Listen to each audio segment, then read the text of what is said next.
ISL এ একের পর এক খারাপ ফল, একের পর এক হার। ইস্টবেঙ্গলের কোচের পদ থেকে ইস্তফা দিলেন কার্লোস কুয়াদ্রাত। তার বদলে এলেন বিনো জর্জ এবং বিনো জর্জের হাতে এবার তাহলে টর্চ বা মশাল জ্বালার দায়িত্ব। সেই দায়িত্ব পালন করার জন্য বিনো জর্জকে এখন খাটতে শুরু করতে হবে, কারণ কার্লোস কুয়াদ্রাতের ছেড়ে যাওয়া জায়গায় বসছেন তিনি। আমার সঙ্গে ইরন রয়েছেন। ইরন, একটু জানতে চাইবো যে কোচ একটা ফ্যাক্টর ঠিকই, কিন্তু এই যে কার্লোস কুয়াদ্রাতকে সরিয়ে দেওয়া হলো, বিনো জর্জকে আনা হলো, খেলোয়াড়দের মধ্যে কি প্রতিক্রিয়া এবং সমর্থকদের মধ্যে কি প্রতিক্রিয়া? কারণ সমর্থকরা তো একটা সময় কুয়াদ্রাতকে ভীষণভাবে রেসপেক্ট করতেন, যে কুয়াদ্রাতের জন্যই তারা একের পর এক ডার্বি জিতছেন। অতনু, দেখো, ইস্টবেঙ্গল যখন থেকে আইএসএল এ এসছে শুরুর দিকে খারাপ ফল করেছে। তাই গত বছর ইস্টবেঙ্গল তাদের কোচ হিসেবে কুয়াদ্রাতকে নিয়ে আসে এবং কুয়াদ্রাতের হাতে পড়ে ইস্টবেঙ্গল কিন্তু গত বছর সাকসেস পায়।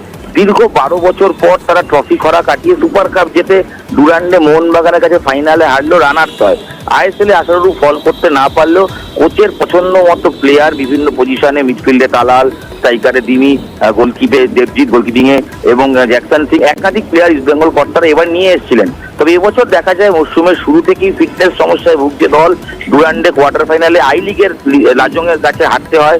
তারপর দেখা যায় এএফসি যে চ্যালেঞ্জার সেখানে হারে এবং আইএসএল এর টানা 3 ম্যাচে হার। সব মিলিয়ে ইস্টবেঙ্গলের 104 বছরের ইতিহাসে টানা 5 ম্যাচের হারের কোনো ইতিহাস নেই। সেই হার কিন্তু এই কুয়াদ্রাতের আমলেই হয়েছে। তারপর থেকে শেষ ম্যাচে গোয়ার কাছে হারের পর আমরা দেখেছিলাম go black, go back, go back Carlos, সেটা আমরা শুনতে পাই।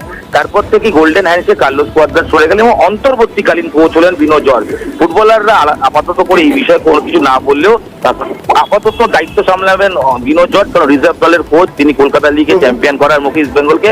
পরবর্তী সময় অন্য কোনো হেড কোচ আসতেই পারেন, কিন্তু কার্লোস কুয়াদ্রাত স্প্যানিশ ভদ্রলোক, যাকে সমর্থকরা প্রফেসর বানিয়ে ফেলেছিলেন, তারাই আগের দিন ম্যাচে তারা গো ব্যাক বলেছিলেন। শেষ পর্যন্ত মোহভঙ্গ, কার্লোস গোল্ডেন হ্যান্ড।